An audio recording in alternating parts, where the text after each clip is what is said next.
Manalangin po tayong lahat. Banal at mahabagin naming Diyos na sa amin ay nagmamahal. Iniwan ka po namin, Panginoong Diyos, at nalayo dahil sa aming mga kasalanan at naging mga kaaway mo, Panginoong Diyos, dahil sa aming masasamang mga gawa. Ngunit nahabag ka po sa amin, Panginoong Diyos, at ang Panginoong Hesus ang tumanggap ng sumpa at kahatulan sa halip na kami ang tumanggap, at pinatawad po ang lahat ng aming mga kasalanan magpakailanman, at naligtas kami na wala po kaming anumang ginagawa. Kaya salamat po sa pagliligtas mo po sa amin sa pamamagitan ng aming pagsampalataya sa iyong dakilang pag-ibig at biyaya, Panginoong Diyos. Nagpapasalamat din po kami sa iyo, Panginoong Diyos, na sa oras na ito, ipinahintulot mo po na kaming mga naligtas sa pamamagitan ng mahalagang dugo ng Panginoong Hesus ay makapagtipon ng sama-sama sa iyong harapan, Panginoon, upang purihin ang iyong dakilang biyaya at pag-ibig, upang mag-aral ng iyong salita at upang magkaroon ng banal na fellowship kasama ka po, Panginoon. Naniniwala po kami na ang Panginoon ay kasama namin sa oras na ito. Kaya Panginoon, punuin mo po ng iyong biyaya at salita ang lahat ng mga kapatiran na nakikinig ng sermon online dahil po sa COVID-19.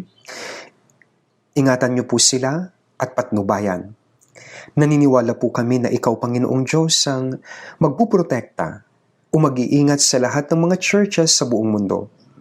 At sa Panginoon na nagligtas sa amin sa mga huling araw, dalangin po namin na ang iyong dakilang biyaya at ang iyong ebanghelyo, Panginoong Diyos, ay maipangaral sa mga kaawa-awang mga kaluluwa na di pa po ligtas upang ang iyong gawain, Panginoong Diyos, ay maisakatuparan.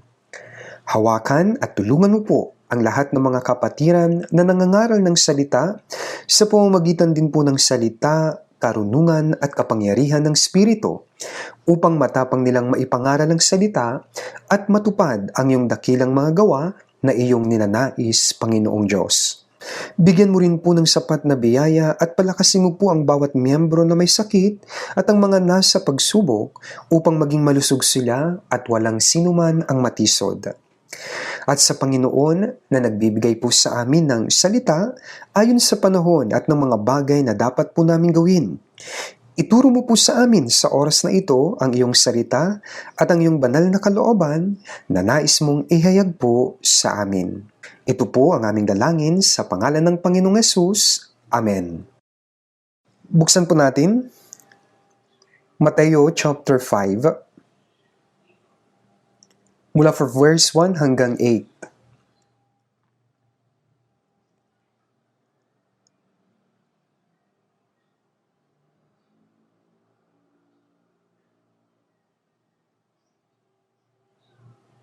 Mateo chapter 5 mula verse 1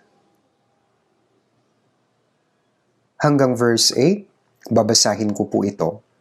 Nang makita ni Jesus ang napakaraming tao, umakyat siya sa bundok at pagkaupo niya ay lumapit sa kanya ang mga alagad niya.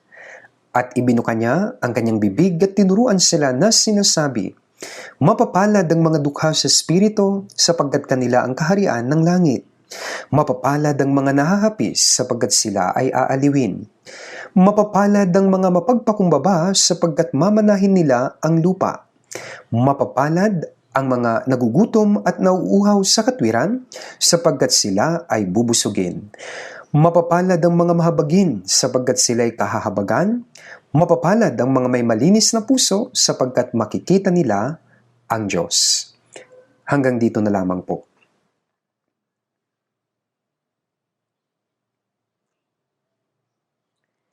Tuwing Lord's Day po ng umaga, patuloy po nating pinag-aaralan ito pong itinuro ng Panginoong Hesus sa bundok. Ang unang bahagi ng Mateo chapter 5. Sa paningin ng Diyos, sino ang mapalad at paano makakamit ang mga pagpapala? Sinasabi sa atin ng Panginoon ang mga parehong bagay sa mga sandaling ito. Subalit, bago po natin pag-aralan ito, kailangan ko munang banggitin sa inyo ang isang bagay tungkol po sa bakuna. Yun pong bakuna para po sa coronavirus.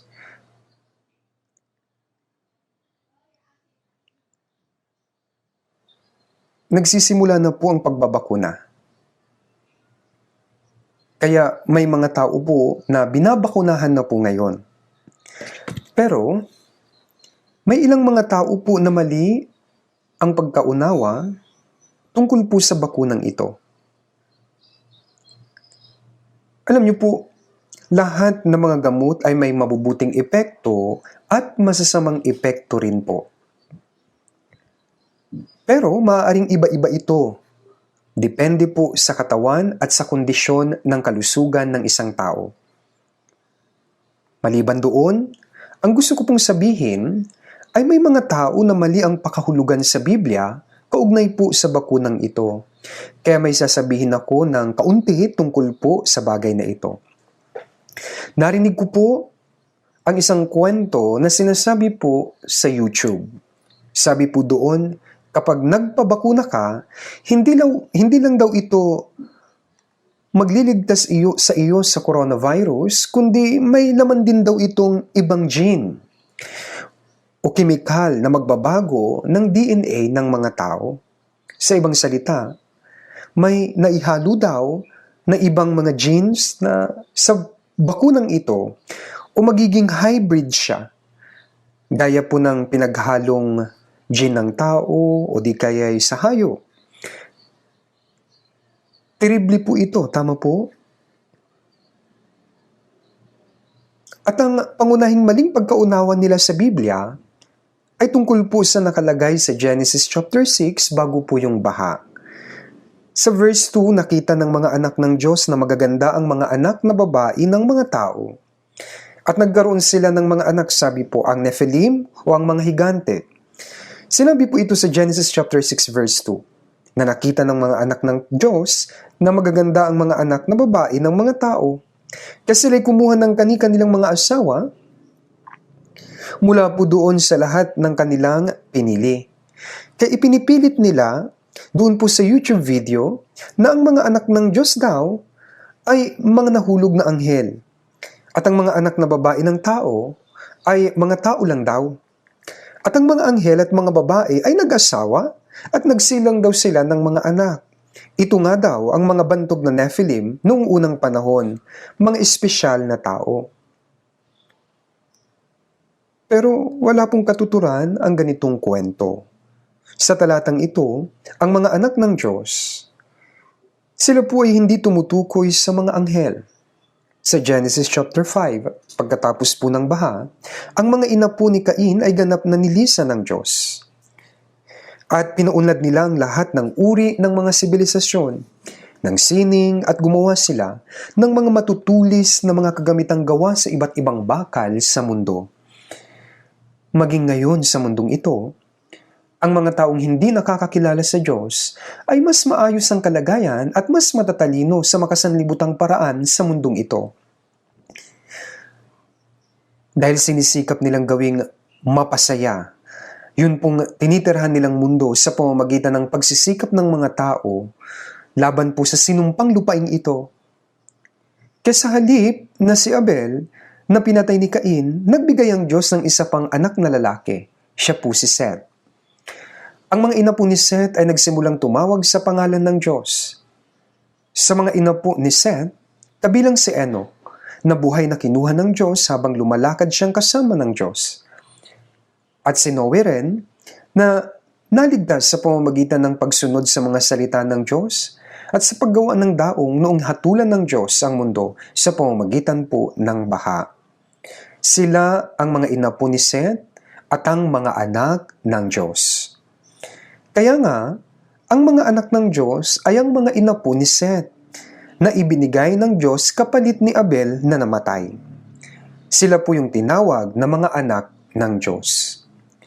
Si Abel ang larawan ng mga ligtas na Krisyano, at siya rin ang larawan ng Panginoong Hesukristo. Gaya ng si Seth ay naisilang dahil sa kamatayan ni Abel, gayon din naman po sa pamamagitan ng kamatayan ng Panginoong Hesus, binibigyan tayo ng buhay ng Panginoong Hesus at tayo ang mga Krisyano. Namatay siya para sa lahat. Ang kamatayan ni Abel ay una nang nagpakita na mamamatay ang Panginoong Hesus sa halip na ang mga maraming mga tao. At ang mga nananampalataya sa kamatayan ng Panginoong Hesus ay naligtas at naging mga anak ng Diyos. Pero ang mga ina po ni Cain, ang mga tao sa sanlibutan ito na umiwan sa Diyos hanggang sa huli. At ang mga anak ni Seth at ang mga anak ni Cain ay naghalo sa Genesis chapter 6. Kaya ang mga anak ng Diyos ay bumagsak sa mga kasalanan. At ang Diyos ay hinatulan ng mga anak ni Seth sa pamamagitan ng tubig kasama ang mga anak ni Cain. Ngunit may ilang nangangaral ng mali tungkol po sa salitang ito. Ipapaliwanag ko ng maiksi po ang tungkol dito dahil wala po tayong sapat na oras. Babalikan ko, ang mga anak ni Seth ay bumagsak at hinatulan sa pamamagitan ng tubig. At kung titignan sa 1 Peter chapter 3, sabi doon sa verse 18, sila ay pinatay sa laman ngunit binuhay sa espiritu sa pamamagitan ng Panginoong Hesukristo. Sa ibang salita, ang mga laman ng mga anak ni Seth ay disiplina at pinatay. Pero ang kanilang mga kaluluwa ay nakakulong sa isang bilangguan hanggang sa muling pagdating ng Panginoong Hesus sa mundo at maliligtas sila. Kapag pinag-isipan natin ang mga salita ng detalyado, ang mga salita ay tungkol sa mga anak ni Seth at hindi tungkol sa ibang tao. Ang mga anak ni Cain ay namatay sa laman at ang kanilang espiritu ay hinatulan at napahamak.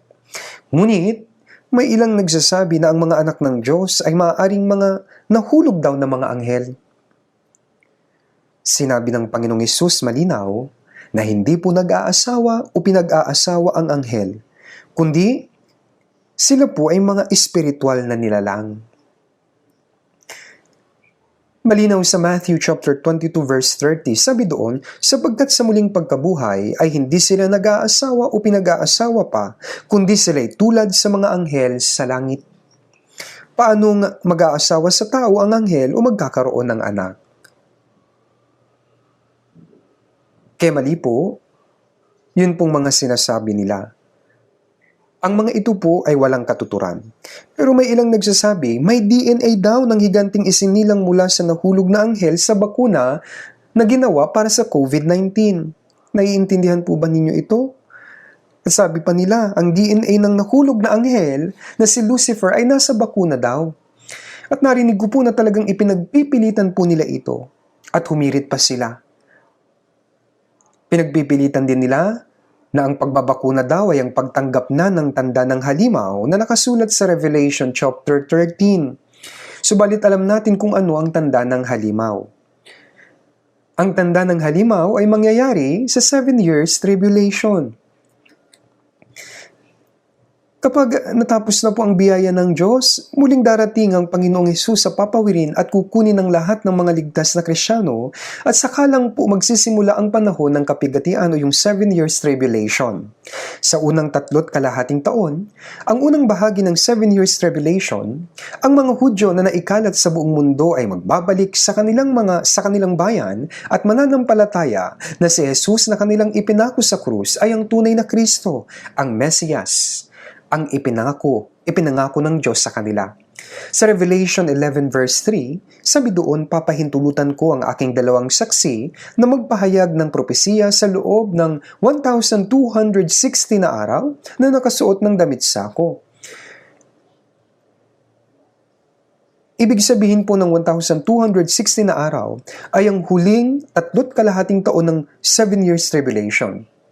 Sa panahon ng 1,260 na araw, 2 propeta ang darating at mangangaral ng ebanghelyo ng biyaya ng Diyos sa mga Israelita. Sa 7 taon ng kapigatian, 144,000 na mga Hudyo ang maliligtas ayon sa Revelation chapter 7. Ito po ang magiging huling pagkakataon ng kaligtasan para sa mga Hudyo. Pagkatapos, sa panahon ng huling 3.5 taon, ang Antichrist ay lilitaw at mamumuno sa buong mundo. At ang 144,000 na mga Hudyo ay maliligtas sa unang 3.5 taon At ang Antichrist ay nasa huling 3.5 taon. Kaya ang templo ng Diyos ay maitatayo sa Jerusalem sa panahon ng unang 3.5 taon. Sa 2 Thessalonians chapter 2, makikita doon, sabi, at mahayag ang taong makasalanan ang anak ng kapahamakan. Sabi po, ano pat siya'y nauupo sa templo ng Diyos na ipinahayag ang kanyang sarili na Diyos. Siya po ang Antichrist. Kapag ipinahayag niya ang kanyang sarili na Diyos at Kristo, ang mga Hudyo na hindi nananampalataya sa Panginoong Hesus bilang Mesiyas, sila po ay tatanggapin nila itong Antichrist bilang kanilang Mesiyas. Sasabihin nila, oo, siya na ang Mesiyas na ating hinihintay. At sasambahin po nila ang Antichrist. At mga bulaang propeta po, yung mga yan ay lilitaw kasama ng Antichrist. Nung unang nagpatotoo si Juan na taga-bautismo ukol sa Panginoong Jesucristo sa mga tao sa Israel, ang mga nakinig kay Juan ay nanampalataya sa Panginoong Hesus. Ang mga bulaang propeta rin ay lilitaw bago ang Antichrist at pasasambahin nila ang mundo sa kanya, na nagpapakita rin sila po ng mga dakilang tanda. Gaya ni Elias, kaya rin nilang magpababa ng apoy sa lupa mula sa langit. At tutuksoin nila ang maraming mga tao gamit ang makapangyarihang halimaw. Pasasambahin nila ang mundo sa Diyos-Diyosan, doon po sa larawan ng Antichrist, at ang mga hindi sasamba rito ay papatayin. Maraming mga tao ang yuyukod sa Diyos-Diyosan, larawan ng halimaw, at pinalagyan sila ng tanda ng halimaw sa kanilang noo at kanang kamay. Kaya sabi po, ang bilang nito ay 666. Sa Revelation 14 verse 11, sabi doon, at ang usok ng hirap nila ay papailan lang magpakilanman, at sila walang kapahingahan araw at gabi, silang mga sumasamba sa halimaw at sa larawan nito, at sino mang tumatanggap ng tanda ng kanyang pangalan. Ito ang walang hanggang impyerno. Sa dahilang ito, hindi pa ngayon ang panahon ng kapigatian. Ang paglalagay po ng tanda ng halimaw ay hindi mangyayari habang buhay pa po o narito pa po ang mga Kristiyano. Hindi pa rin lumilitaw ang Antichrist. Hindi rin ngayon ang panahon ng pagsamba sa larawan ng halimaw. At ang paglalagay ng tanda ng halimaw sa noo o sa kanang kamay ay ang paghatol sa mga Hudyo at Hintil na hindi sumampalataya sa Ebanghelyo hanggang sa huli. Hindi sila mapupuksa dahil nalagyan sila ng tanda ng halimaw, kundi dahil sumasamba sila sa Antichrist na sa halip sa tunay na Kristo, sa pamamagitan ng paglalagay nila ng tanda sa kanilang kanang kamay o sa noo. Sa Biblia, ang tanda ay nasa noo o sa kanang kamay. Tama po? Pero, nakita ko po doon sa balita na ang pagbabakuna ay nasa kaliwang braso. Ang bakuna ay itinuturok ba sa noo? Tinurok ba sa kanang kamay? Hindi po. Nasa kaliwang braso, sa braso. Lahat ng mga ito ay iba sa nakalagay sa Biblia. Pero sinusubukan pong bigyang kahulugan ng Biblia ng mga hindi po ligtas.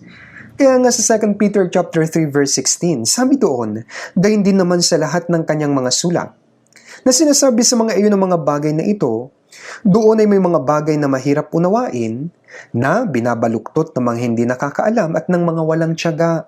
Gaya rin naman ng kanilang ginagawa sa ibang mga kasulatan sa ikapapahamak din nila. Mapaparusahan sila dahil binabaluktot nila ang salita ng Diyos upang tuksuin ng mga tao. Anyway, alam na natin ito bilang mga Kristiyano na mali ang sinasabi nila. Kaya ang ilan ay nag-aalalang magpabakuna dahil sa maraming pagdududa.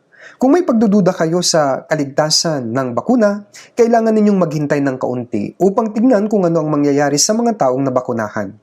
Isinasagawa ang pagbabakuna sa buong mundo at may kaunting mga kaso ng masamang epekto ng bakuna. Pero ang masamang epekto ng bakuna ay maaaring mangyari rin sa ibang mga bakuna. Hindi lang sa bakuna para sa COVID-19. Ayon sa kondisyon po ng kalusugan ay dapat tayong magpasya kung magpapabakuna tayo, hindi sa pamamagitan ito ng pananampalataya, okay? Lagi po akong tinatanong ng ilan ng mga tao kaya po binanggit ko po muna ang bagay na ito sa pasimula. Okay? Kaya sa oras na ito, nais ko na pong banggitin ang ika-6 na lihim ng tunay na kaligayahan. Balikan po natin yung ating main scripture. Sabi po, mapapalad ang mga may malinis na puso sapagkat makikita nila ang Diyos. Yan po ang sabi dito sa Matthew 5 verse 8. Sabi ang may malinis na puso. Sa ibang salita, ibig sabihin dalisay, malinis at banal. Sinasabi natin na ang bagay na walang halong dumi o masasamang mga bagay ay yun po yung dalisay at malinis. Walang sino man po ang may malinis na puso sa sanlibutan ito dahil ang lahat ng tao ay isinilang na may kasalanan. Lahat ay may masamang puso. Ang puso ng lahat, ayon po kay Jeremias 17:9, ang puso ay mandaraya kaysa lahat ng bagay at lubang napakasama. Sinong makakaunawa nito? Kaya lahat ay mandaraya sa harapan ng Diyos. Ang tao ang pinakamandaraya. Siya ay napakasama sa lahat ng mga nilalang na nilikha ng Diyos. Sa ngayon, maraming mga taong mas masahol pa po sa hayop. Sa mga balita, narinig po natin, isang matandang tao ang pumatay sa kanyang anak at binugbog ang mga bata. Hindi po mga hayop ang gumagawa nito, kundi tao. Talagang mas masahol pa ang tao sa hayop. Mas mandaraya at mas masama ang tao kaysa sa mga hayop. At ang namumuno sa makasalanan at mandarayang puso, siya po ay walang iba kundi si Satanas. Tanging isa lang, siya po yun. At ang Panginoong Hesukristo sa kabilang banda, siya po ang isinilang sa mundong ito natatanging may malinis na puso. Siya rin po ang nag-iisa sa may malinis na puso. Sa Job chapter 14 verse 4, sabi po, sinong makakakuha ng malinis na bagay mula sa marumi? Walang sino man. May malilinis bang mga bagay ang makukuha mula sa marumi? Maruruming mga bagay, makukuha mo doon, marumi rin po. Kaya nga, mahalaga ang bagay na ito. Sinong makakakuha ng malinis na bagay mula sa marumi? Walang sino man.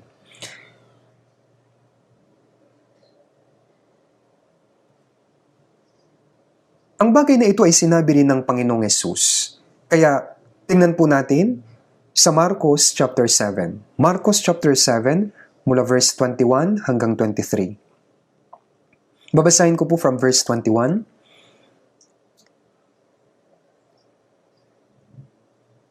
Marcos chapter 7, verse 21 to 23. Sapagkat mula sa loob, mula sa puso ng tao, lumalabas ang masasamang pag-iisip, pakikiapid, pagnanakaw, pagpaslang, ang pangangalunya, kasakiman, kasamaan, pandaraya, kahalayan, pagkainggit, paninirang puri, kapalaluan at kahangalan. Ang lahat ng masasamang bagay na ito ay sa loob nagmumula at nakapagpaparumi sa tao. Ito po ang nagmumula sa puso. Kaya dahil marumi po yung puso,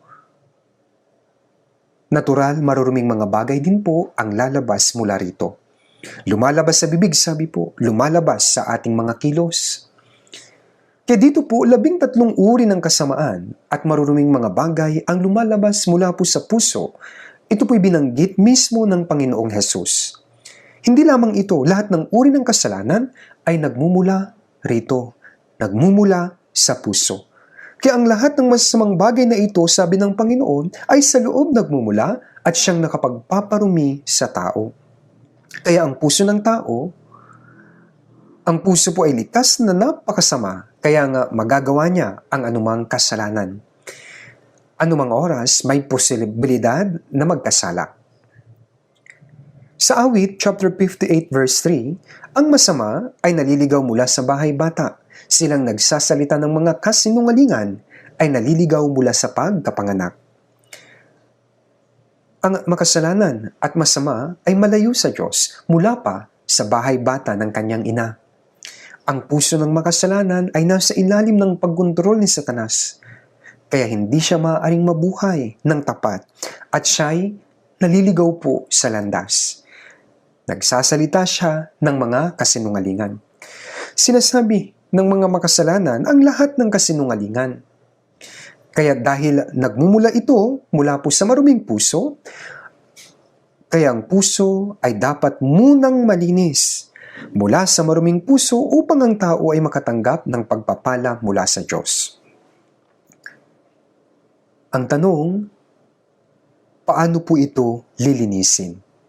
Paano malilinis yun po nga yung maruming puso? Kung hindi sila nilinis, ang pusong yan, ang tao, ay talagang nasa sumpa ng biyaya ng Diyos. Sa Revelation 21 verse 27, habang binabanggit ang tungkol sa langit, sabi, at hindi makakapasok doon ang anumang bagay na marumi o ang sino mang gumagawa ng karumal-dumal. Unang kasinungalingan, kundi sila lamang na nakasulat sa aklat ng buhay ng Kordero. Kaya hindi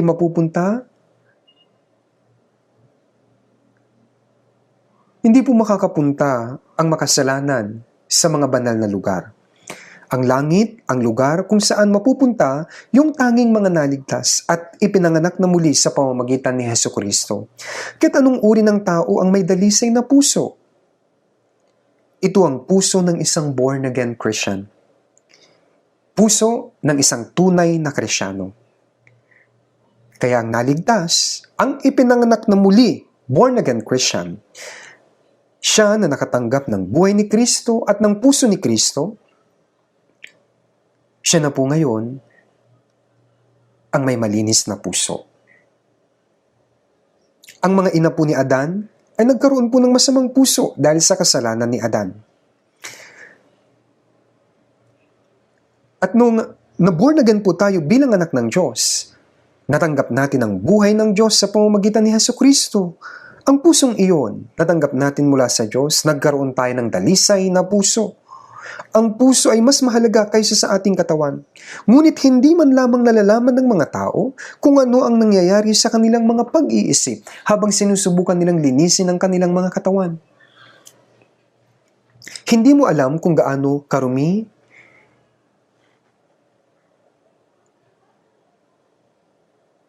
at hindi mo rin po alam kung paano lilinisin ang puso. Nabubuhay ka sa karumihan. Ganito po ang tao. Kaya't natural lamang sa mga hindi ligtas ang mabuhay sa kasalanan. Likas at natural lamang sa isang taong naipanganak ng muli naman po, on the other hand, ang mabuhay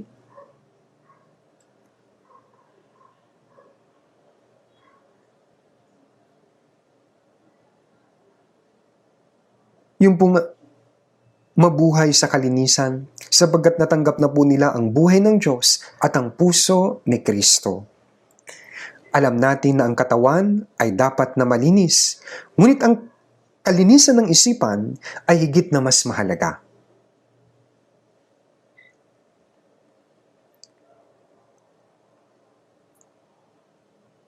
Subalit, sinusubukan po ng mga tao na linisin ang kanilang mga isipan. Paano po ito? Sinusubukan nating baguhin ng tao sa pamamagitan po ng edukasyon o sa pamamagitan po ng relihiyon sa mundong ito.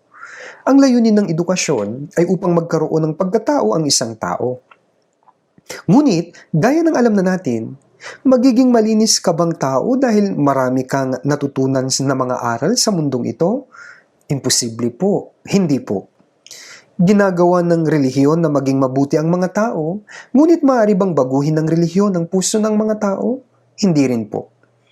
Ganito ang iniisip ng mga tao sa mundong ito na hindi nakakaalam ng Biblia. Kaya kung may isang tao po na may magandang edukasyon, may relihiyosong buhay, at sinusubukang magkaroon ng mabuting puso, ang puso ng taong iyon ay maaaring maging higit at higit pang malinis at mabuti. Mabuti iyon, ngunit mali. Imposible pong mangyari yan. Bakit po ito naging mali? Maaari bang maging maamong tupa ang isang mabangis na hayop? Sa pamamagitan lang po ng pagpapractice niya o pagsasanay? Imposible po. Kahit i-train mo po ang isang hayop, mabangis na hayop, hindi po yun magiging daya ng tupa. Kung sasanayin mo ang isang hayop ng ganito, maaari itong maging maamo ng bahagya. Gayunpaman, ang ugali ng isang mabangis na hayop ay nakatago pa rin. May instinct po yan. Ang mabangis na pag-uugaling iyon ay maaaring lumabas anumang oras. Sa panahon po natin ngayon, nahihilig ang mga tao sa pag-aalaga ng pusa. Cute tignan ng mga pusa, ngunit kaparehong uri nila ang mga tigre. Alam ba ninyo ito? Isa itong mabangis na hayop. Meron silang mabangis na ngipin at mababangis na kuko. Kung hahawakan mo po ang isang pusang pinalaki sa loob ng bahay, makikita po minsan nagagalit ito at nangangalmot gamit ang kanyang kuko. Inaatake rin ng pusa ang nagmamay-ari sa kanya. Kaya nakakatakot minsan.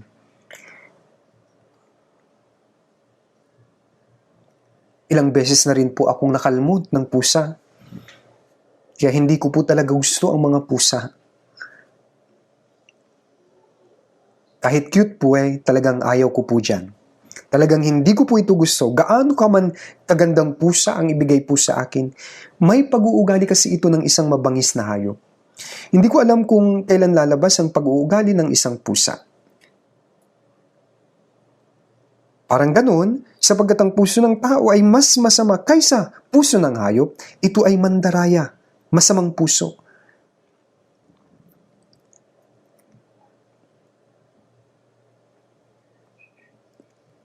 Kaya sa mundong ito, hindi maaaring magkaroon ng dalisay na puso sa pamamagitan ng edukasyon at relihiyon. Anumang uri ng pagsisikap ng tao ay hindi maaaring makapagbago sa pag-iisip ng isang maruming tao.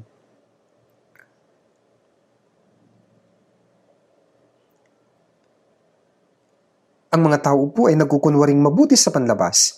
Tinatawag po itong hypocrisy, pagkukunwari.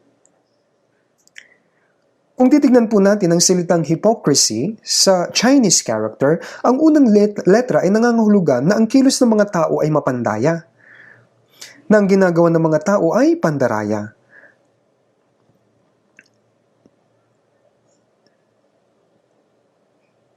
Ang pagkukunwari po ay pagsisinungaling. Ang pagkukunwaring mabuti. Ngayon tignan po natin, Matthew 23. Verse 27 and 28. Mateo chapter 23. Verse 27. 27 hanggang 28. Kahabag-habag kayo mga eskriba at mga Fariseo, mga mapagkunwari, sapagkat tulad kayo sa mga pinaputing libingan na magandang tignan sa labas, ngunit sa loob ay puno ng mga buto ng mga patay at ng lahat ng uri ng karumihan. Gayon din naman kayo, na sa labas ay mistulang matuwid sa mga tao, ngunit sa loob ay puno kayo ng pagkukunwari at kasamaan. Sabi po, puno ng pagkukunwari at kasamaan. Ito po ang pinakaayaw ng Diyos. Sa panlabas, nagkukunwari silang mabait, banal at makadiyos. Kasi sinabi ng Panginoong Hesus na tulad kayo sa mga pinaputing libingan. Kapag pumunta po kayo sa Israel, alam niyo po may mga libingan doon. Ngunit meron din mga pinaputing libingan. Kung titignan niyo ang larawan ng Jerusalem, maraming mga bagay ang tulad ng pinaputing libingan sa bundok po ng Ulibo. At marami po doon na talagang mga libingan. Nakita ko po ito mismo dahil 3 beses na po akong nakapunta sa Jerusalem. Ang lahat ng mga iyon ay mga libingan. Pininturahan po ito upang paputiin. Ito'y kulay puti at parang magandang tignan. Mukhang malinis sa labas. Ngunit mayroon po itong dumi sa loob, nabubulok na amoy mula sa patay na tao. Mga buto sa loob. Kaya mukha itong maayos at maganda para sa mga tao. Kaya tinawag pinaputing libingan. Ngunit sa loob nito, sabi dito, sa loob, puno ng puto ng mga buto ng mga patay at ng mga uri, lahat ng uri ng karumihan. Kaya sabi po, sa labas mistulang matuwid sa mga tao, ngunit sa loob ay puno kayo ng pagkukunwari at kasamaan. Isa itong pagkukunwari. Kaya tulad ng patay na katawan ng taong nabubulok sa loob ng pinaputing libingan at puno po ng buto, may likas na kasalanang nabubulok. 1,000 taon na po nabubulok yung maruruming mga kasalanan. Ang kasalanang ito ay may amoy na nabubulok. Alam po ba ninyo? Amoy bulok ang kasalanan. Mari ko bang matanggal ang amoy kung lalagyan ko ito ng pabango? Kasi sa Kawikaan 30 verse 12, Ano pong sabi? Sabi, may mga malinis sa kanilang sariling mga mata. Gayunman, sabi ay hindi malinis sa karumihan nila. Iniisip nila na mga malinis sila. Hindi ko alam kung gaano karami ang mga peking Krisyano sa Krisyanismo ngayon. Tuwing linggo, tignan niyo po ang Krisyanismo, mga nagsasabing Krisyano. Nagbibihis sila ng malinis. At tumatayong kagalang-galang upang manalangin, umaawit at sumasamba sila. Ngunit hindi malinis sa karumihan nila. At yung karumihan nila nananatili sa kanila. Sa loob ng church, dapat na maging kagalang-galang ang pagkilos. Ganito ba? Kaya mukha silang sumasamba. Ngunit kapag nakalabas na sila sa church, malaya na sila. Nagsisinungaling na yan, nandaraya, napupuot at nabubuhay sila ng may kasamaan. Ano po yan? Kaya para nilang niluloko ang Diyos, ginagawa nilang katawa-tawa ang Diyos.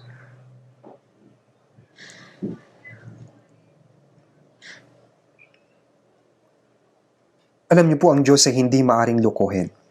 Bagaman ang makasalanan ay nalinis na mula sa pamamagitan ng dugo ng Panginoong Hesus, ngunit ang kanyang kaluluwa at puso ay hindi pa nalinis. Sa pamamagitan ng Espiritu, walang sino man ang magiging malinis.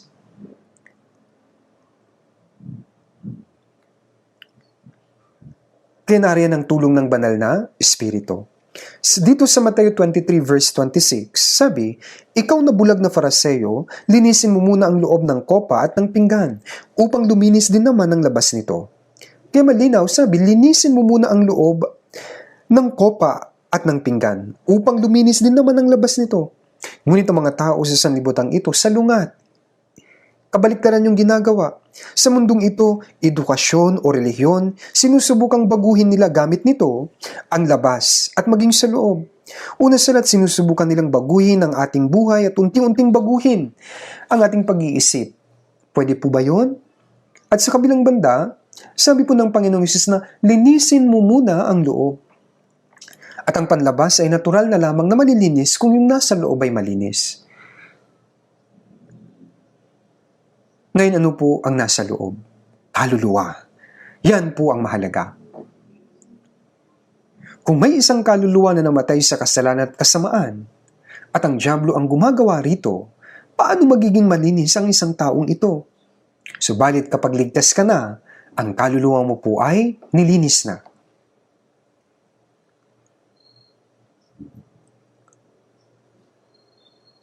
At kapag ang kaluluwa ay nalinis na, unti-unting babaguhin po ng Espiritu Santo ang puso ng mga naligtas sa pamamagitan ng salita at ng kapangyarihan ng Espiritu Santo.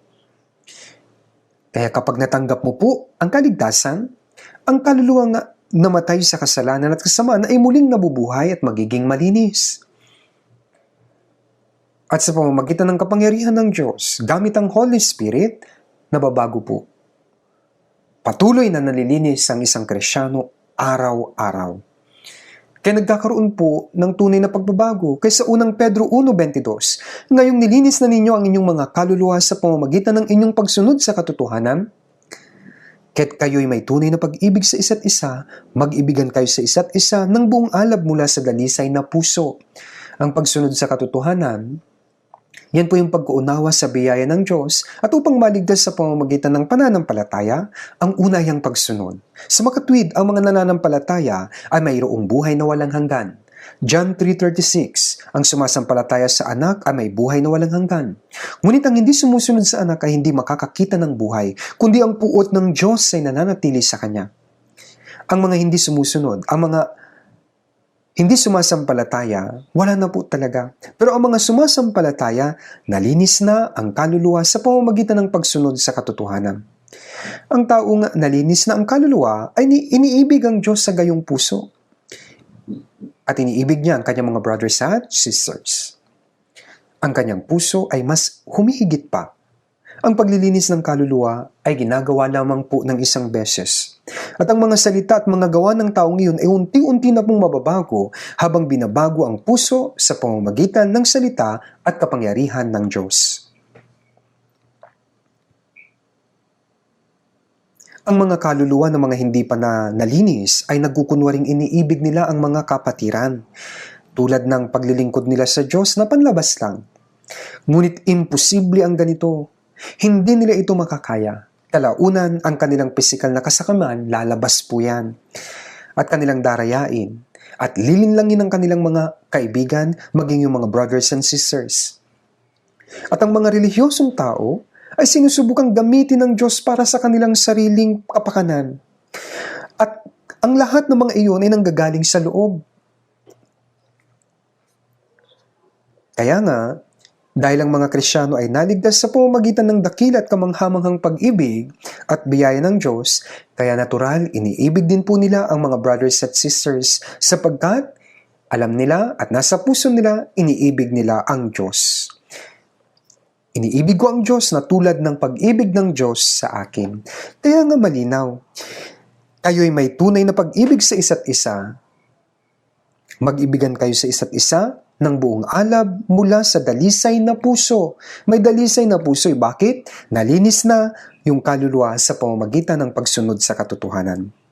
Walang kasinungalingan po sa pag-ibig na ito. Ang dalisay na puso na ginawang malinis sa pamamagitan ni Jesucristo, ito po ay tunay na isang pusong walang kasinungalingan o pagkukunwari. Pag-ibig na walang kasinungalingan. May pag-ibig na walang kasinungalingan. Totoo po ito. Ang iba isinaalang-alang po nila ang kanilang sariling kapakanan kapag nagiging malapit na sila sa isang tao. Kung hindi ito magiging maayos, mandarayas sila at tatalikod. Kung hindi ito ayon sa sarili nilang kagustuhan, maging ang mga mag-asawa, tinatalikuran ng bawat isa, nagkakaroon ng pag-aaway, humahantong sa divorce. Sinasabi na ang pag-ibig ay hindi pinipilit ang sariling kagustuhan. Ngunit ang tunay na pag-ibig ay hindi maaring manggaling sa isang taong makasarili. Siya po yung gustong mapag-isa, nakatuon sa sarili lamang. Ngunit pinabago ng Espiritu Santo ang puso ng isang born-again Christian. Ngayon sinabi na ang dugo ni Kristo ang naglinis sa lahat nating mga kasalanan at ang Espiritu Santo naman ay dumating sa atin at binabago ang ating puso sa pamamagitan ng salita ng Diyos. Kaya sa Ezekiel chapter 36 verse 26, sabi po ng Diyos, bibigyan ko kayo ng bagong puso at lalagyan ko kayo ng bagong espiritu sa loob ninyo. Sinabi niya na bibigyan niya ako ng bagong puso at lalagyan niya ako ng bagong espiritu sa loob ko. Kaya nga, matapos na tayo ay maligtas, isang himala ng Diyos, ng Espiritu Santo ang bumabago sa ating mga puso sa pamamagitan ng salita at ginagawa tayong bago. Yung puso po natin, araw-araw at nagkakaroon na tayo ng malinis na puso. Hindi ito maaring makamit sa pamamagitan ng ating pagsisikap. Hindi pwede po. Ang pagiging ligtas ay isa ring himala ng mga himala. Kaya nga, ang mga nais na maligtas ay naliligtas. At matapos matanggap ang kaligtasan, dapat nating taimtim na nasain ng ating mga puso at buhay ay maging malinis at mabago. Kailangan nangyayari po ito araw-araw. Kasi mula nang maligtas ka, mari ka bang mabuhay ng katamtaman lang? Kaya may ganito pong sinasabi sa Biblia sa 2 Corinthians 5:17. Kaya't kung ang sino man ay na kay Kristo, siya'y bagong nilalang. Ang mga lumang bagay ay lumipas na. Tignan niyo, ang lahat ay naging bago. Kaya nang maligtas ako, naging anak na ako ng Diyos. Natanggap ko na ang bagong buhay, natanggap ko ang Espiritu ni Kristo, at ako ay naging bagong nilalang. Kapag ang isang tao ay naging bagong nilalang, dapat siyang mabuhay na tulad sa isang bagong nilalang. Kaya dapat tayong maging mga bagong nilalang upang makapasok sa bagong langit at bagong lupa. Ang dating pagkatao ay hindi maaring makapasok sa bagong langit at bagong lupa, tandaan po natin.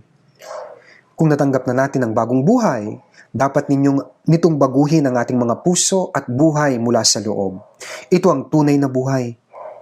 Kaya hindi lamang niligtas ng buhay ng Diyos ang ating mga kaluluwa, kundi ito ay mayroon ding kapangyarihan na baguhin ang ating mga puso at mga buhay sa pamamagitan po ng Holy Spirit at ng salita ng Diyos. Kasi Philippians 2 verse 5, magkaroon kayo sa inyo ng ganitong pag-iisip na kay Kristo Jesus din naman. Ito ay mensaheng ibinigay para sa isang ligtas na tao, sa mga naligtas at Sinabihang yakapin ang puso ni Kristo Jesus. Ang puso ni Kristo Jesus ay isang napakadalisay na puso. Kaya sa Matthew 11:29, pasanin ninyo ang aking pamatok at matuto kayo sa akin. Dinagdag sabi po, sapagkat ako'y maamo at may mapagpakumbabang puso at makakatagpo kayo ng kapahingahan para sa inyong mga kaluluwa. Kaya may isang maamo at mapagpakumbabang puso, isang dalisay na puso, tulad ng kay Kristo, ang mga naligtas. Noong sinabi na ang ligtas na mga tao ay kayang mamuhay ng may kaunting kasalanan kapag ang kanilang pananampalataya ay lumago na, minsan sinasabi ko po ito, meron pong sumagot sa akin, ano? Kaya yun? Paano kaya yun? Sabi niya. Ayaw ito ng mga tao. Ano ang sinasabi ng Biblia? Sinasabi ba ng Biblia na okay lang para sa isang ligtas na tao na patuloy na magkasala? Ang mga naligtas na ay nagiging mas kagaya ng Panginoon. At ang likas na pagiging banal ay unti-unting mabubuo sa kanila. Kaya't kayo ngayon maging sakdal, gaya ng inyong Ama sa langit na sakdal. Kaya ang lumalagong pananampalataya ay ibig sabihin nagiging sakdal ka. Gaya po ng uod na mumunguya, kumakain ng dahon, pagkatapos papasok po yan sa bahay uod, yung pong sa kukun. Bigla pagkatapos po lalabas na isang paru-paro at lilipad paitaas. Nagbabago po ito. Gayun din po kapag natanggap natin ang bagong buhay, wala na tayo dapat sa loob ng kukun, kundi nabubuhay bilang isang banal na tao patungo sa langit. Tama po ba? Kasi 1 Peter 1:15, yamang banal ang sa inyo'y tumawag, maging banal naman kayo sa lahat ng paraan ng pamumuhay. Sabi sa inyo'y tumawag. Ang Diyos na nagligtas sa atin ay banal. Sabi ng salita ng Diyos, kayo maging banal sapagkat ako'y banal. Ang ating pananalita, isip at gawa. Iniutos ng Diyos sa atin na maging banal sa lahat ng paraan ng ating pamumuhay. Bakit? Kayo maging banal sapagkat ako'y banal, sabi niya. Kaya mula po nung naligtas kayo, sa tingin niyo po ba okay lang na mamuhay sa sarili niyong paraan? Iwasan po ninyong maging kampante. Kailangan po maging banal po tayo. Unti-unti. Kapag naligtas ka na, wag lang po kayong kampante sa inyong buhay. Saan po ba yan mahahanap sa Biblia? Sa 1 Thessalonians, sa chapter 2 verse 12, sabi doon, kayo lumakad ng nararapat sa Diyos na siyang tumawag sa inyo sa kanyang sariling kaharian at kaluwalhatian. Iniligtas po tayo ng Diyos at papasok tayo sa kanyang kaharian at kaluwalhatian. Kaya kayo lumakad ng nararapat sa Diyos na nagpahintulot sa inyong makapasok para makapasok sa banal na kaharian ng Diyos. At sa kaluwalhatian po ng Diyos, kailangan nating mahiwalay sa sanlibutan ito.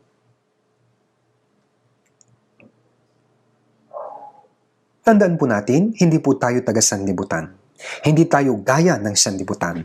Tayo ay nasa sanlibutan, ngunit hindi tayo taga rito, hindi tayo taga sanlibutan.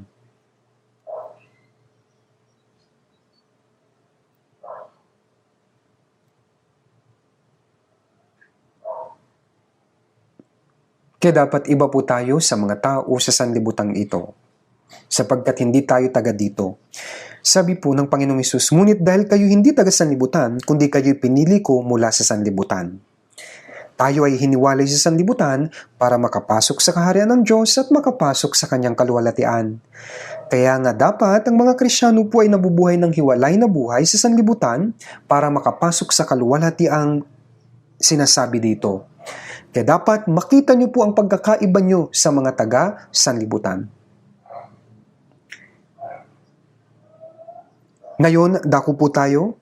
Unang 1, chapter 3.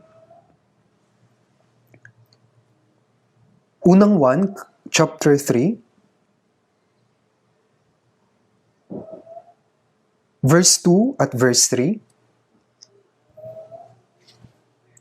1 John, chapter 3, verse 2.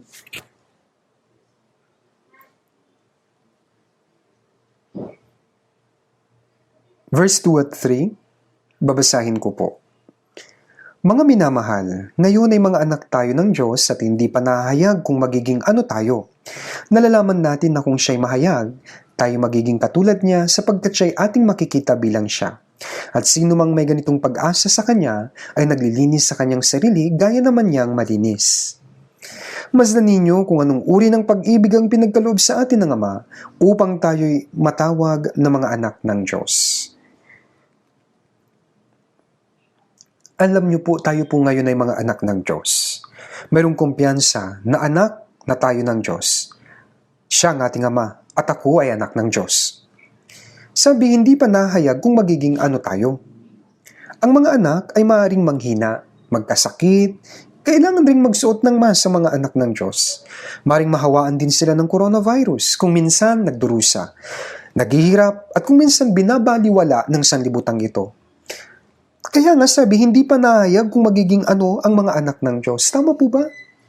Si Jesus ay anak rin ng Diyos, ngunit hindi siya kinilala ng mga tao noong pumarito siya sa mundong ito. Bakit po? Sapagkat nagpakita siyang napakahamak. Maging mga Israelita na pinili ng Diyos ay tinanggihan si Jesus. Kinamuhian siya at pinatay pa siya, ipinako nila sa krus sa pamamagitan ng mga kamay ng Romano. Kaya sa mundo, sa sanlibutan kung saan tinalukuran si Jesus, kikilalanin kaya tayo ng mga tao sa sanlibutan ito? Hindi po. Hindi tayo kilala ng sanlibutan sapagkat hindi nito kinikilala ang ating Ama. Kasabi, hindi pa nahayag kung magiging ano tayo. Nalalaman natin na kung siya'y mahayag, kailan po? Kapag dumating na po ang Panginoon. Kapag ang Panginoon ay nahayag sa kaluwalhatian, magiging gaya na natin siya. Magiging gaya tayo ng ating Panginoon. Sinabi ng Biblia na magiging gaya ng Panginoon, mababago tayo spiritually at maluwalhating katawan ang ipagkakaloob po sa atin. Sabi, sapagkat siya'y ating makikita bilang siya. Makikita lamang natin ang Panginoon kapag nabago na tayo. Nabago, gaya ng ating Panginoon. Kapagkatapos mabuhay mulian ng Panginoon, lahat po ng mga nakakita sa Panginoong Hesus sa resurrected body ay mga ligtas. Naligtas sila. Ang mga hindi naligtas, hindi nila nakita ang Panginoong Hesus nang nag-resurrect po siya. Ang mga naipanganak na muli ay makikita rin ng Panginoon kapag dumating siyang muli. Tayo ibabaguhin sa isang iglap. Patungo po sa kanyang kaluwalhatian. Mababago tayo. At sino mang may ganitong pag-asa sa kanya, ano ang pag-asang ito? Kahit na tayo po ay dukha at nahihirapan, nagdurusa ngayon, tandaan nyo, umaasa tayo sa araw ng pagdating ng ating Panginoon. Kapag dumating na ang Panginoon, ang mga patay ay babangon kay Kristo bilang katawan na hindi na nasisira. Ang mga ligtas ay babaguhin sa espiritual at maluwalhating katawan gaya ng sa Panginoon sa isang saglit. Kaya mayroon tayong ganitong pag-asa. At sabi po dito, at ang sino mga may ganitong pag-asa sa Kanya ay naglilinis sa kanyang sarili. Gaya naman niyang malinis. Kahit pa may ganito tayong pag-asa, bago tayo magiging gaya ng Panginoon, ang puso natin at ang buhay natin ay dapat patuloy na nalilinis kagaya ng sa Panginoon. Gaya niya na malinis, dapat din nating linisin ang ating mga sarili. Upang malinis, anong dapat gawin? Dapat tayong lumayo sa kasalanan. Ang mga kaluluwa natin ay nalinis na, ngunit sa salita at sa gawa, okay lang ba para sa atin na mamuhay gaya ng mga taong taga-sanlibutan? Hindi po ito maaari. Iba po dapat tayo.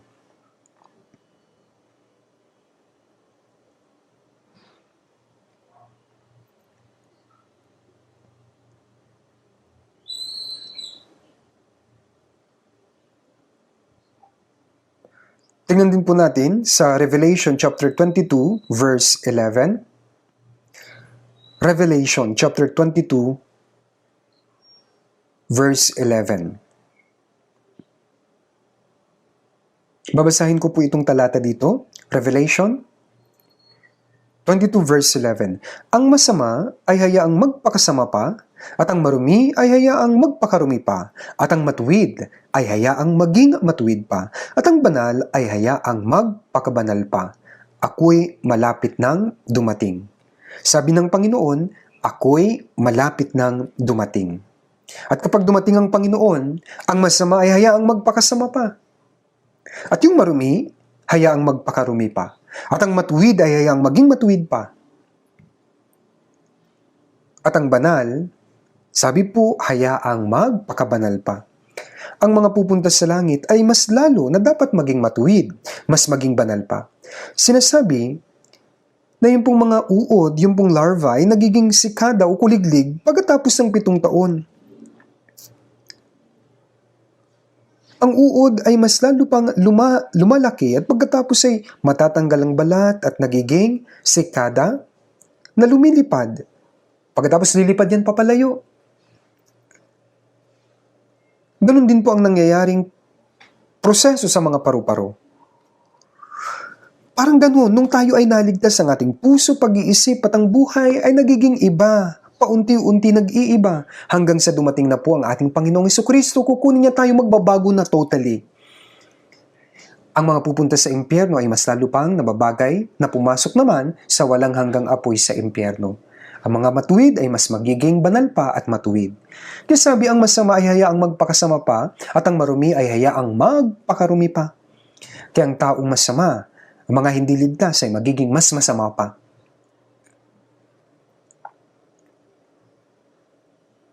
Subalit isipin natin, tayo po pupunta sa langit. Pupunta sila sa impyerno. Tayo, anak ng liwanag. Sila, anak ng kadiliman. Kaya paano magkakaroon ng pagkapareho ito? Salungat tama? May pagkakaiba, kaya dapat iba tayo sa kanila. Malinaw ang kaibahan. Ang liwanag at kadiliman ay magkaiba. Anong pagsasama mayroon ng liwanag at kadiliman? Dahil ang Diyos ay nasa liwanag, wala na tayo dapat sa liwanag.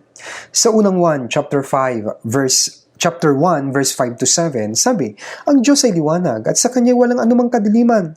Kung sinasabi natin tayo mapakikisama sa Kanya at tayo lumalakad sa kadiliman, nagsisinungaling tayo at hindi natin ginagawang katotohanan. Ngunit, kung tayo lumalakad sa liwanag, na tulad niya na nasa liwanag, may pakikisama tayo sa isa't isa at ang dugo ni Jesus na Kanyang anak ang lumilinis sa atin sa lahat ng kasalanan.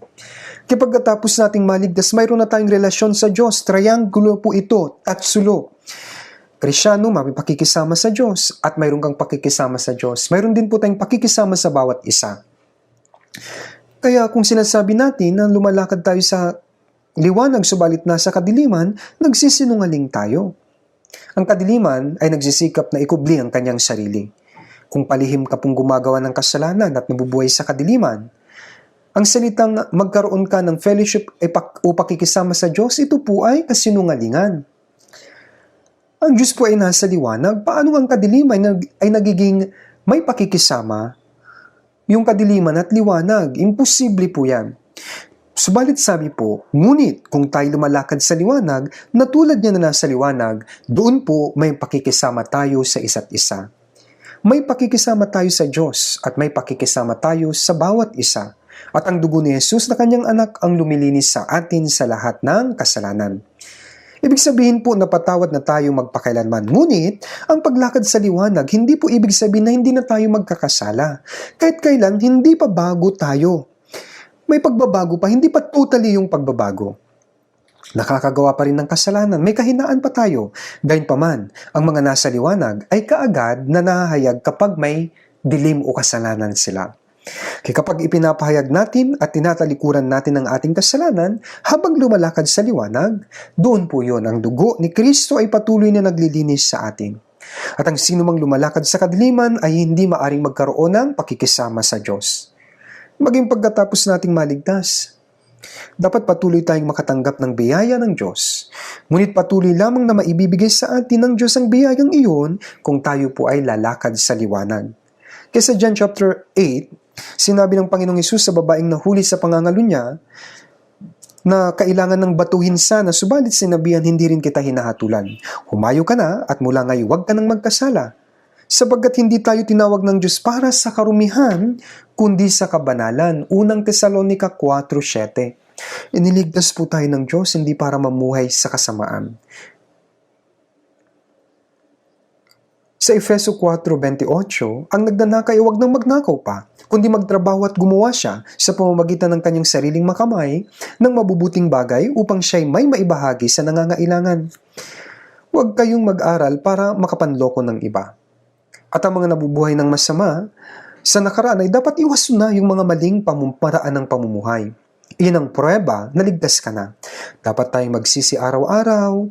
Ang pagsisisi para sa kaligtasan ay dapat isang beses lang pong mangyari sa buong buhay ng isang tao. Ngunit may pagsisisi araw-araw. Dapat nating ipinapahayag, itama at magsisi naman sa mga kasalanang nagagawa natin, mga kamalian. Unti-unting baguhin ang ating pagkakamali. Kaya, ang mga naghihintay sa pagbalik ng Panginoon ay dapat itong gawin. Kaya dapat, katakutan ng isang Kristyano ang kasalanan higit pa sa kamandag ng ahas. Huwag ninyo itong kutyain. Huwag niyong gawing light lang o magaan lang ang kasalanan. Ngayon, tignan natin Efeso chapter 4. Efeso, kapitulo 4. Versikulo 19. 19.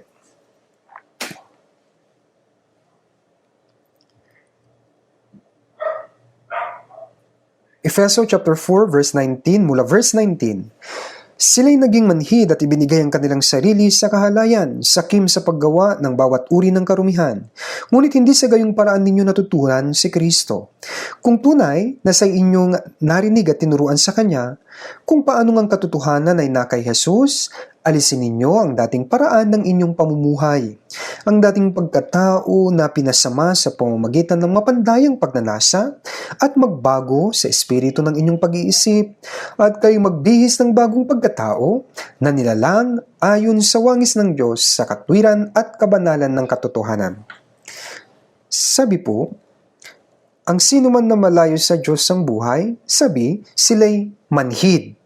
Ibinigay ang kanilang sarili sa kahalayan, sakim sa paggawa ng bawat uri ng karumihan. Ibinigay po nila ang kanilang sarili sa kahalayan. Ibig sabihin, iniisip, kinukutya ang kasalanan at nabubuhay na parang komportable pa sa kasalanan. Ano mang gusto nilang gawin, ginagawa. Ano mang kasalanan gustuhin, gagawin nila. Kaya sila'y naging manhid. Alam niyo po, ang mga taong may ketong ay walang pakiramdam. Kahit pa mabura yung kanyang ilong, daliri niya mawala, nababago yung anyo na nabubulok, wala siyang pakiramdam. Ang mga taong manhid na gaya nito ay walang pakiramdam kahit pa magkasala sila, sapagkat manhid na po ang kanilang konsensya. Ang taong ligtas ay mayroon dapat matalas na konsensya. Sensitive tayo dapat. Maging sa maliit na kasalanan sapagkat hindi isinasantabi ng Diyos, yun pong kasalanan. Hindi kinukonsinti ng Diyos ang kasalanan. Mahal ng Diyos ang makasalanan, subalit hindi po ang kasalanan. Ayaw ng Diyos ng malaki, kahit na maliit na kasalanan. Tandaan po natin ito. At ibinigay ang kanilang sarili sa kahalayan, sila po yan. Sakim sa paggawa ng bawat uri ng karumihan. Opo, ganyan ang mga tao ng sanlibutan. Subalit hindi gayon, paraan, hindi natin sa ganung paraan natutunan si Kristo. Kung natutunan nga natin si Kristo, kailangan nating mas maging kagaya ni Kristo. Kaya sabi dito, alisin ninyo ang dating paraan ng inyong pamumuhay, ang dating pagkatao na pinasama sa pamamagitan ng mapandayang pagnanasa. Kaya dapat nating alisin ang dating pagkatao, isa-isa po. Gaya ng pag-aalis ng mga kamalian. At sabi po kayo magbihis ng bagong pagkatao na nilalang ayon sa wangis ng Diyos sa katwiran at kabanalan at katotohanan. Kaya dapat patuloy po, may proseso pagbabago. Patuloy tayong nagiging mga bagong tao sa ating buhay. Tayo ay ligtas na, ngunit ang dating pagkatao ay nakatago sa atin. Kung mayroong nag-iisip, sabi niya, ligtas na ako, ngunit kailan ko pa ba ako mamumuhay ayon sa salita ng Diyos? Kung nabubuhay kayo ayon sa salita ng Diyos, hindi ko na magagawa ang gusto ko, sabi nila, at magiging mahirap iyon. Ibinigay nila ang kanilang sarili sa kahalayan. Kahit pa mamatay tayo, hindi tayo dapat mamuhay ng ganon. Kung sinusubukan nating mabuhay ayon sa kalooban ng Diyos at sinisikap na mabuhay ng malinis, tandaan natin tutulungan tayo ng Diyos. Sa unang Timoteo 1:19, sabi ni Pablo kay Timoteo na iniingatan ng pananampalataya at ang mabuting budhi. Sa pamamagitan ng pagtatakwil sa budhi, ang ibang tao, sabi po, ay nakaranas ng pagkawasak ng barko sa kanilang pananampalataya. Kaya, ingatan ang pananampalataya at ang mabuting budhi. Kung walang mabuting budhi, ibig sabihin ito ay pagkawasak ng kanilang barko ng kanilang pananampalataya. Kapag nawasak ang barko, anong mangyayari? Lulubog po ito. Kaya mapupunta ka ba sa langit sa iyong wasak na pananampalataya? Sa Santiago 2:14, ano ang pakinabang mga kapatid ko kung sinasabi ng sino man na siya'y may pananampalataya ngunit walang mga gawa? Maliligtas ba siya ng kanyang pananampalataya? Makakapunta ka ba sa langit?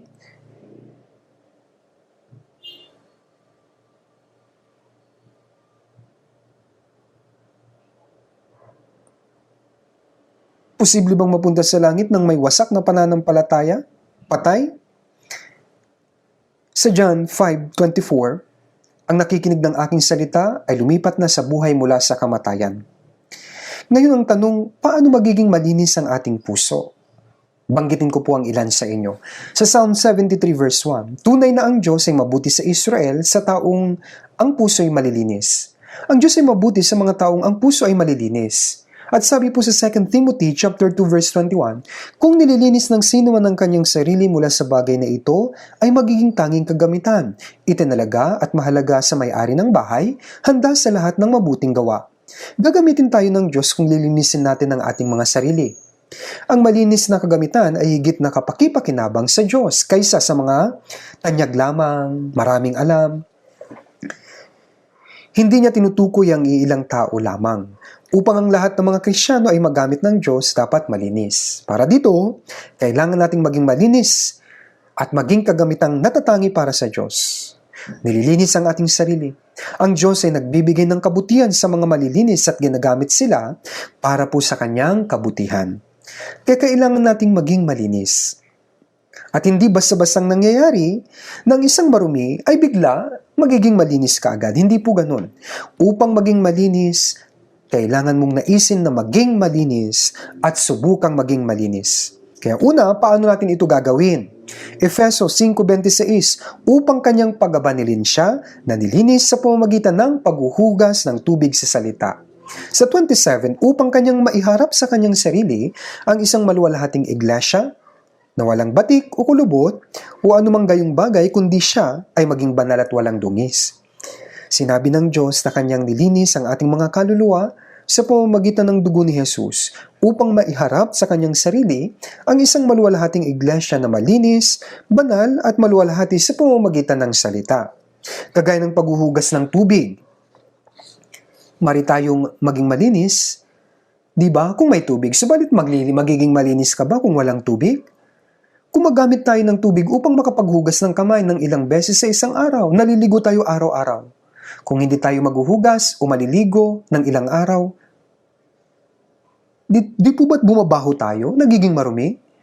Kung walang tubig, magiging marumi tayo. Gayon din po, kailangan natin ang salita ng Diyos araw-araw. Makinig, magbasa ng Biblia araw-araw at gawin ang sinasabi nito. John 17:17, pabanalin mo sila sa katotohanan. Ang salita mo ay katotohanan. Pabanalin mo sila sa katotohanan. Ang salita ng Diyos ay katotohanan. Nung tayo ay nalinis sa pamamagitan ng salita ng Diyos, maaari tayong maging banal. Awit 119 verse 9, paano pananatilihing dalisay ng kabataan ng kanilang daan sa pamamagitan ng pag-iingat nito ayon sa iyong salita? Kaya habang kayo ay nagbabasa, nakikinig at sinusubukang sundin ang salita, kayo ay magiging malinis. Ang pagiging malapit sa salita ay pagiging malapit sa Diyos. Kung kayo ay lalayo sa salita, kayo rin po ay lalayo sa Diyos. At anong mangyayari? Magiging malapit kayo sa sanlibutan at ang inyong puso ay magiging marumi. Ang inyong buhay ay magiging marumi kung kayo ay lalayo sa salita.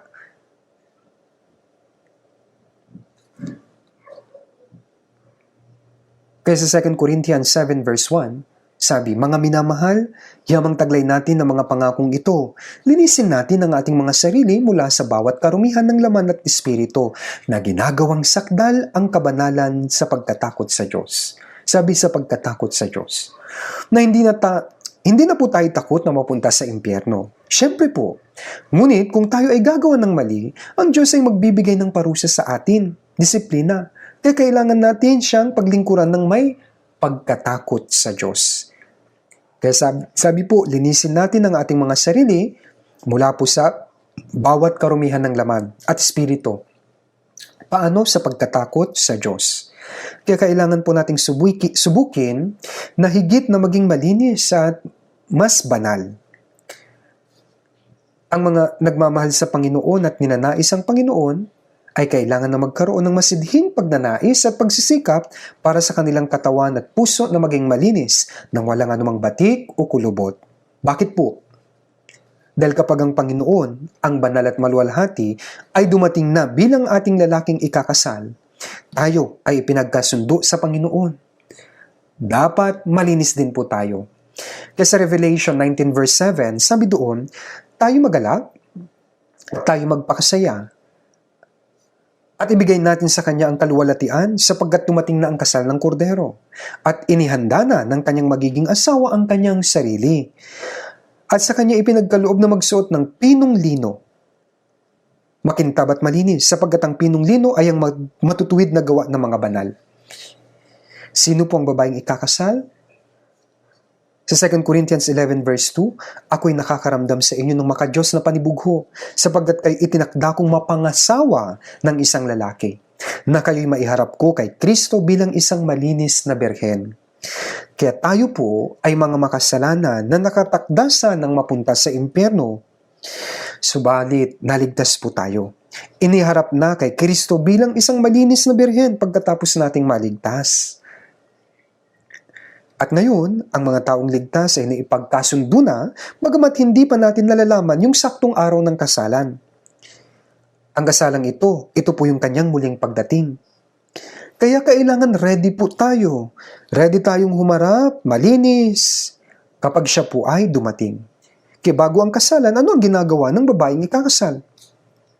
Bago po siya lumakad sa altar, matutulog po ba siya? Hindi man lang po ba manghihilamos? Ang ikakasal, naghahanda po siya. Kapag tinawag na ng MC, halimbawa sabi, narito na ang babaeng ikakasal, kailangan handa siya. Sa 1 Peter chapter 3 verse 15, kundi sa inyong puso pakabanalin ninyo si Kristo bilang Panginoon.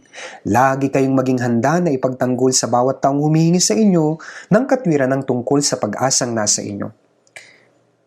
Kasi sinabi ng Diyos na kailangan tayong maging banal at walang anumang kulubot sa harapan ng Panginoon. Kung pababanalin natin ang Panginoon sa ating mga puso, tayo ay magiging malinis at banal. Kapag ang Panginoon ang naging Panginoon ng ating buhay at ng ating puso, hindi tayo magkakasala. Paano nga ba na ang isang tao na laging naglilingkod sa Panginoon at nagnanais na bigyang lugod ng Panginoon ay magkakasala ng walang ingat? Kaya nga Colossians 4 verse 2, magpatuloy kayo sa panalangin at kayo magbantay na may pagpapasalamat. Kailangan din po ng pananalangin araw-araw. Mari tayong maging mapagbantay sa pamamagitan ng panalangin. At ang ibig sabihin ng pagbabantay ang magagawang masabi na ang ating budhi, alam niya kung ano yung tama o mali. Ang kasalanan ng mga Kristiyano ay agad na nahahayag kaano man ito kaliit. Kaya sa Psalm 19 verse 12, sinong makakaalam ng kanyang mga kamalian? Patawarin mo ako sa mga pagkakamaling di nalalaman. Ang mga kasalanan ng mga Kristiyano ay agad na nahahayag gaano man ito kaliit o kalaki. Ano nga po ang pagkakamaling di nalalaman? May mga kasalanan po tayong hindi alam na kasalanan na pala. Kaya kailangan ninyong maunawaan ito at ma-realize na kasalanan pala ito. Kailangan din po itong malinis. Patawarin mo ako sa mga pagkakamaling di nalalaman, sabi po.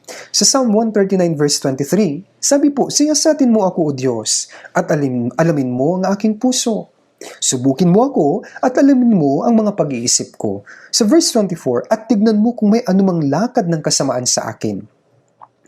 At patnubayan mo ako sa daang walang hanggan. Kasi sinisiyasat po ng Diyos ang ating puso at ang lahat-lahat sa atin kung mayroong masasamang gawi. Binabaliwala nyo lang po ba yung virus, halimbawa, o may karamdaman kayong matindi na magdadala sa inyo sa kamatayan? Natural pupunta kayo sa doktor kapag may nararamdaman kayong kakaiba. Gagawin niyo ang lahat ng paraan upang makatulong sa inyong paggaling kapag kayo ay may nakaramdaman. Ngunit wala man lang po ba kayong pakialam? Kung hindi masabi ng inyong budhi kung may tama o mali sa inyo, paano maituturing ng mga taong ligtas ang kasalanan na ganun-ganun lang? Kaya dapat maitama ito. Tayo na mga ligtas na Kristyano ay hindi magagawa yung mga ganitong bagay. Maaari nating masiyasat ang ating mga kasalanan sa pamamagitan ng panalangin na ipinapaunawa sa atin ng Espiritu Santo ang ating mga kasalanan sa pamamagitan din po ng salita ng Diyos.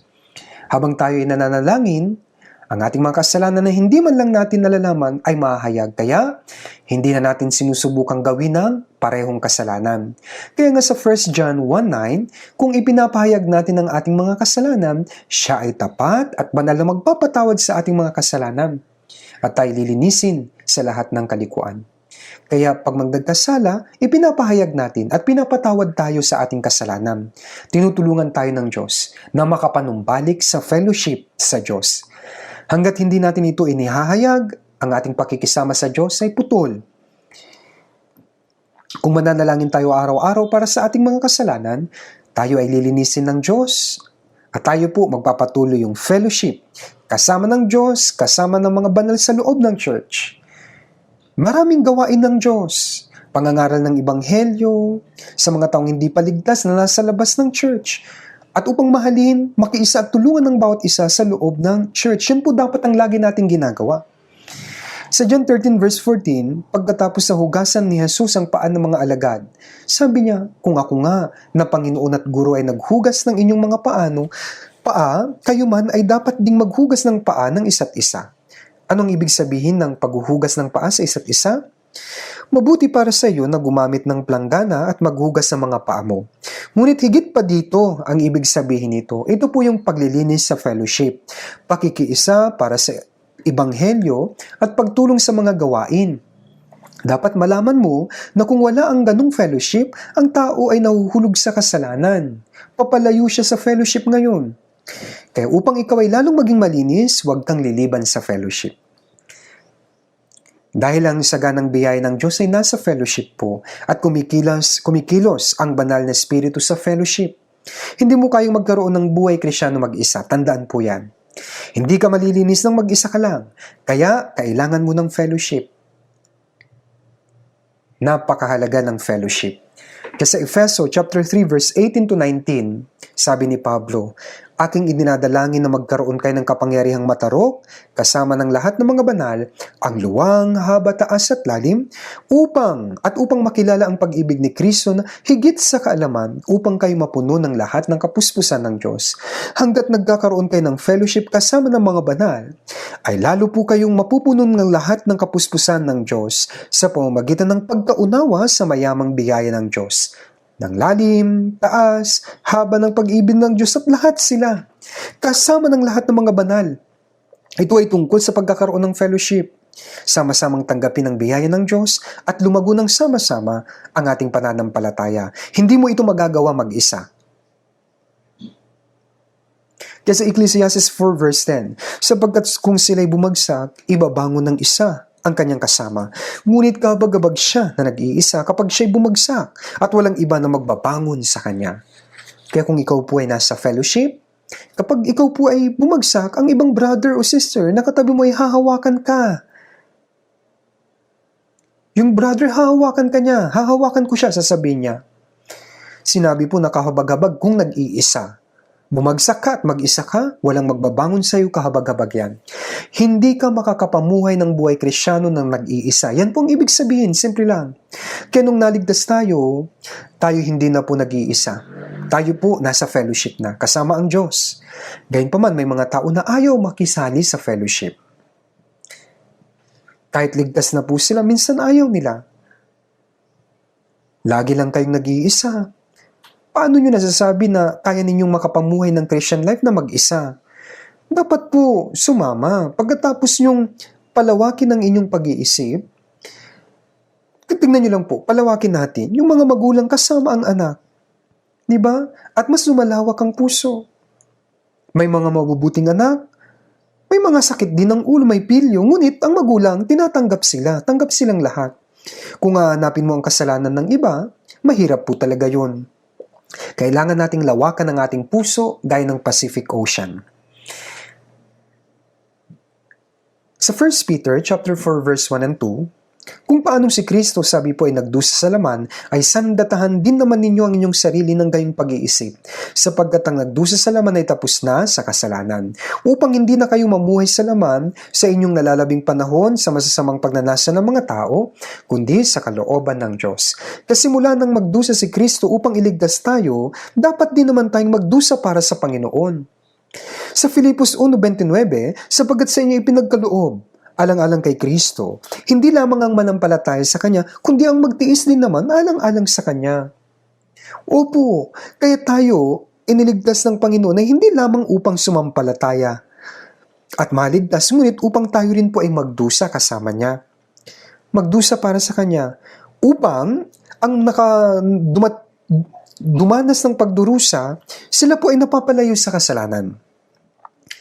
Ang Panginoon ay nagdusa upang maligtas ako. Ngunit kung paano ako ay nabubuhay para sa Panginoon, hindi ko ba kayang magdusa ng kaunti lang? Ang kahirapan po ay mabuti, dahil ang pinagdudusahan po para sa Panginoon ay isang kalasag. Kaya po sinasabi na sandatahan ninyo ang inyong sarili. Kalasag yan. Mula po sa mga palaso na pinapatama ng kalaban. Kahit na tumama ang ibang patalim, ngunit sasalagin ito ng ating kalasag. Patuloy lamang na tumitira ng palaso ng kasalanan ng dyablo sa ating puso. Anong makakapigil dito? Yung mga pagdurusa, sapagkat ang pagdurusa ay isang kalasag. Kaya nga, kailangang magdusa. Kaya kung paanong si Kristo ay nagdusa sa laman, ay sandatahan din naman ninyo ang inyong sarili ng gayong pag-iisip, sabi po. Sapagkat ang nagdusa sa laman ay tapos na sa kasalanan, upang hindi na kayo mamuhay sa laman sa inyong nalalabing panahon sa masasamang pagnanasa ng mga tao, kundi sa kalooban ng Diyos. Ito po ang panangga, pagdurusa. Ang mga tao pong nagbibisikleta ay dapat magpatuloy na magpadyak. Kaya dalawa lang po sa Christian life, magpatuloy o bumagsak.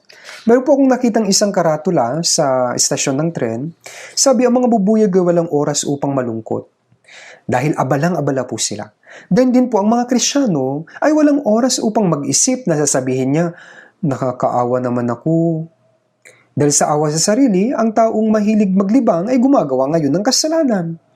Ang mga taong abala ay walang oras po talaga upang gumawa ng kasalanan. Kaya nga kung gagawa ka ng husto kasama ng mga brothers at sisters, at kung mabubuhay ka para sa Panginoon, talaga pong magiging malayo ka sa kasalanan. At yung kasalanan, hindi mo na po napapansin, napakalayo na sa'yo. Sigurado po ito. Kaya kung patuloy kang lalayo sa kasalanan at mabubuhay ng malinis, ay dapat ka ring magkaroon ng fellowship kasama ang mga banal.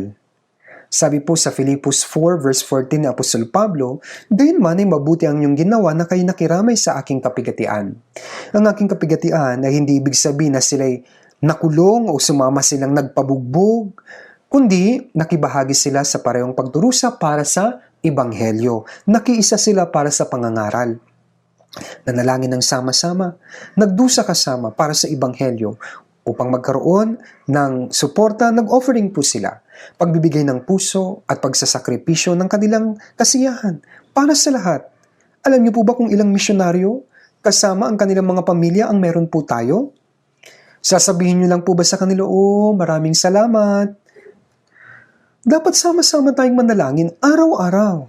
Kapag nagising tayo tuwing umaga, ang laman ng ating panalangin ay dapat, sabi natin, Diyos, naniniwala akong puprotektahan mo po ako at gagabayan mo po ako ngayong araw. At tulungan mo po na gawin. Magawa ko ang mga bagay na ipinagkatiwala mo. At protektahan niyo po, Panginoon, ang maraming iglesia namin sa buong bansa at sa buong mundo. Bigyan mo po ang lahat ng mga evangelist ng salita. Yung mga mangangaral ng kapangyarihan ng Diyos upang matapang silang makapagpatutuo sa Ebanghelyo ng Panginoon. Marami akong bagay na dapat ipanalangin. Kaya sabi rin po ni Pablo, sa 1 Thessalonians 5:25, mga kapatid, idalangin ninyo kami. Kailangan ay ipanalangin po ninyo ng yung pong partikular, yung mga taong nangangaral ng salita. Kung titignan niyo po sa Genesis chapter 6 verse 5, bago ng pagbaha, sabi po, napakasama na ng tao sa lupa. At ang bawat hakan ng kanilang pag-iisip ng kanilang puso ay palagi na lamang masama. Kaya ang Diyos ay humatol sa pamamagitan ng pagbaha. Sa panahon po natin, higit na makasalanan at masasama ang tao. At sabi po ng Biblia, hahatulan ito sa pamamagitan ng apoy at hindi sa tubig. Kaya dapat maging iba po tayo sa sanlibutang ito. Dapat ibang-iba ang mga Kristiyano. Huwag tayong mabuhay sa kasalanan. Sabi po, 1 Corinthians chapter 15 verse 33, ang masasamang kasamahan ay sumisira ng magagandang ugali. Kaya dapat natin pong iwasan yung pong nabubuhay sa makasanlibutang kasalanan.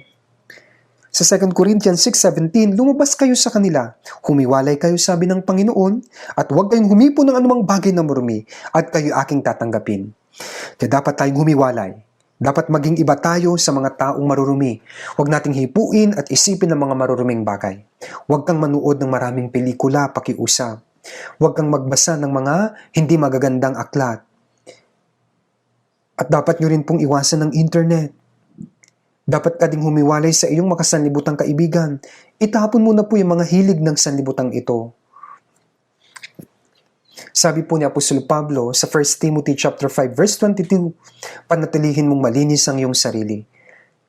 Sa 2 Timothy 2:22, layuan mo ang masasamang pagnanasa ng kabataan dahil ginagamit ni Satanas ang pagnanasa po ng kabataan. Yan ang ginagamit niya upang manukso. Kaya dapat nating iwasan ang oras at pangyayari upang hindi magkasala. Kung ang hindi kasal na lalaki at babae ay pasikreto po halimbawa na nagkikita at ito po ay mahabang panahon na sila po ay maaaring mahulog sa tukso. Hindi po dapat tayo magkaroon ng ganitong uri ng kasalanan o yung pong pagkakataon. Iwasan po natin ito. Layuan po natin. Si Satanas po ay patuloy na nanunukso sa atin upang tayo po ay makagawa ng kasalanan sa pamamagitan ng ating likas na pagkamakasalanan, yung pagnanasa at kagustuhan. Ito po ay sobrang seryosong bagay. Ayaw na ayaw po ng Diyos ang kasalanang sexual. At ang mga Kristiyano ay hindi dapat magsinungaling. Huwag po nating lukuhin yung iba para sa ating sariling kapakanan. Huwag po nating pinsalain yung iba. Subalit, dapat po nating ipakita sa mga tao sa mundo na tayo po ay talagang anak ng Diyos.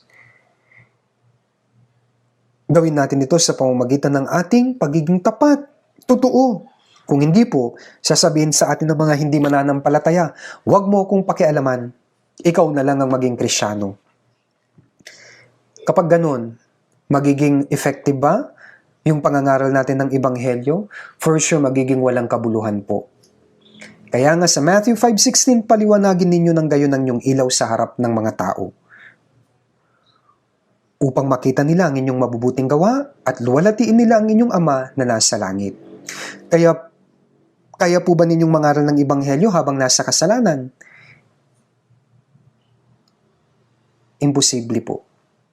Kasi sinabi po ng Panginoong Hesus, Mateo 5:8, mapapalad ang mga malinis na puso sapagkat makikita nila ang Diyos. Ano bang makita ang Diyos? Sabi po ni Moises, sana makita kita, O Diyos. Diyos, ipakita mo sa akin ang iyong mukha. Kaya sabi ng Diyos sa Exodus 33 verse 20, hindi ako maaaring makita ng tao at siya'y mabubuhay. Dapat na mamatay. Sa John 1:18, walang sino mang nakakita kailanman sa Diyos. Ang Diyos na tanging anak na nasa kandungan ng Ama ang nagpakilala sa Kanya. Kaya wala pong nakakakita sa Diyos, subalit ang hindi nakikitang Diyos, ang Diyos na naging tao ay si Jesus. Kasi sinabi ni Jesus sa Kanyang mga alagad sa John 14:9, ang nakakita sa akin ay nakakita na rin sa Ama. Si Jesus ay siyang Diyos na nagkatawang tao. Kasi sa pamamagitan ng Panginoong Jesus, ang kapangyarihan ng Diyos ay naipakita. Ang salita ng Diyos at ang pag-ibig ng Diyos. Si Jesus ang nakita, narinig at nahawakan ng mga alagad. Ang Diyos na naging tao. Subalit ang Panginoong Jesus, namatay, muling nabuhay, pagkatapos umakyat po siya sa langit. Panandali ang umalis. Ngayon ang banal na Espiritu ay dumating. Hindi po natin nakikita si Jesus sa pamamagitan ng mga matang ito, subalit sa ating mga puso, nasa atin ang Espiritu Santo. Maaari po na natin siyang makita sa pamamagitan ng ating espiritual na mata.